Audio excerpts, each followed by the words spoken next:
Здравейте! Днес ще обсъдим какво следва да направим, ако кат ни спре и твърди, че сме шофирали след употреба на алкохол. Това е един от най-честите и рискови казуси, с които шофьорите в България се сблъскват. Как ще се развие ситуацията, зависи изцяло от това как реагирате в първите няколко минути на проверката. Ето какво следва да знаете. Според българския закон, ако дрегерът отчете между 0,5 и 1,2 промила алкохол в кръвта, това се счита за административно нарушение. В такъв случай ще ви бъде съставен акт, ще получите глоба и ще ви бъде временно отнета шофьорската книжка. Ако резултата е над 1,2 промила, тогава вече става въпрос за престъпление и то се преследва по наказателния кодекс.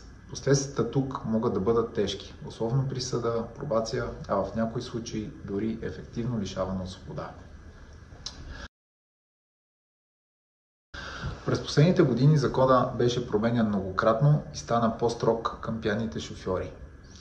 Полицаите имат право временно да отнемат регистрационните табели на автомобила, т.е. да свалят номерата на място. При определени условия могат дори да отнемат и моторното превозно средство. Ако автомобилът не е ваш, например, тогава ще бъдат свалени регистрационните табели. Какво следва да направите при една проверка? На първо място не се паникьосвайте и запазете спокойствие.